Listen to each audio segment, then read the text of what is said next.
विषय में ध्यान देना, फिर निवेदन करूं। कई माताएं कहती है गुरुजी हमने सफेद आंकड़े की जड़ बांधी और मान लो संतान हुई, और कई ऐसी हैं जिन्होंने बांधी और तो नहीं हुई है, तो उसके लिए भी ध्यान रखिएगा। 18 साल हो जाए, 17 साल हो जाए, 10 साल हो जाए, 12 साल हो जाए और घर में बच्चा नहीं है, संतान नहीं है, तो प्रयास करना सफेद आंकड़े की जड़ को लेना, तुमरुका जी का नाम लेकर 21 बार शिवलिंग पे से घुमाना, रजस्वला धर्म के 7वें दिन कमर पर बांध लेना और उसी दिन से एक पीपल का पत्ता मंगवाना, शंकर भगवान पर चढ़वाना और पीपल के पत्ते को गौ माता के दूध में उसको उकलवाना। ठीक है, उकलवाकर ठंडा करवाकर पत्ते को बाहर ठंडा करने में डाल देना। दूध जब ठंडा हो जाए हथेली पर उस गिलास को रखना और भगवान शिव का तुमरुका जी का नाम लेकर उसको पीना चालू कर देना। लगभग 8 दिन 15 दिन उस दूध का पान कर कर फिर विश्राम करें। महाराज संतान की प्राप्ति अवश्य होगी, संतान अवश्य प्राप्त होगी। पीपल के वृक्ष में स्वयं मेरे भगवान शिव आनंद वास निवास करते हैं। बाबा भोलेनाथ स्वतः निवास कर रहे हैं। केवल एक पीपल के वृक्ष में कितना सुंदर लिखा पद्म पुराण में कि 52,000 ब्राह्मण का एक साथ निवास पीपल के वृक्ष में होता है, एक साथ निवास।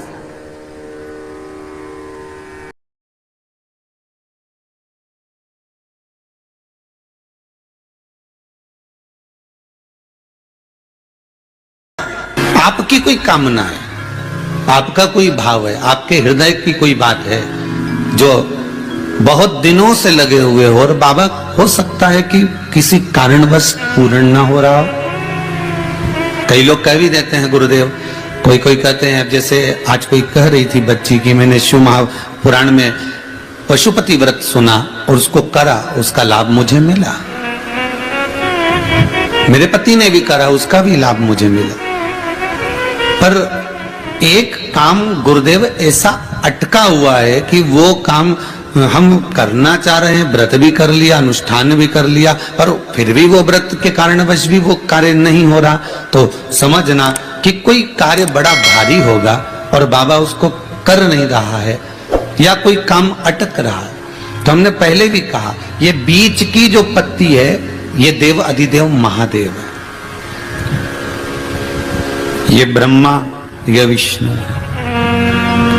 इन दोनों पत्ती के मिलन से लेकर इस पत्ती के बीच की जो डंडी है, ये नीचे की डंडी का वर्णन नहीं कर रहे हैं, इन दोनों पत्तियों के बीच में जो डंडी है बची हुई, जो तीनों के बीच में एक डंडी का जो भाव है, ये माता जगत जननी जगदम्बा माता पार्वती है।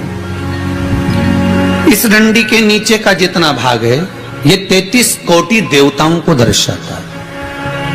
बेलपत्री के नीचे पिछले वर्ष की श्रावण की कथा यदि आप निकालेंगे और उसको पेज पर जाकर आप सुनेंगे तो आपको प्राप्त होगा कि उसमें भी कहा था कि जब आप पशुपति व्रत कर रहे हो या कोई नियम धारण कर रहे हो या कोई आपने नियम उठा रखा है और वो कार्य आपका हो ही नहीं रहा, आपने 2 बार पशुपति व्रत कर लिए, आपने ये कर लिया, आपने प्रदोष कर लिया, आपने सोमवार कर लिया, आपने सारे अनुष्ठान कर लिए, बहुत सारे उपाय भी करे तो भी नहीं हो रहा है, तो इस बीच वाली पत्ती पर शहद लगाकर बाबा का जो शिवलिंग है उस शिवलिंग को इसको छुआ दीजिए या उससे चिपका दीजिए और उस पर अपनी हथेली रखकर कामना कर कर वापिस घर को आ जाइए। बाबा आपकी वो मुराद शीघ्र 3 महीने के अंदर पूरा कर ही देता है। ये एक सरल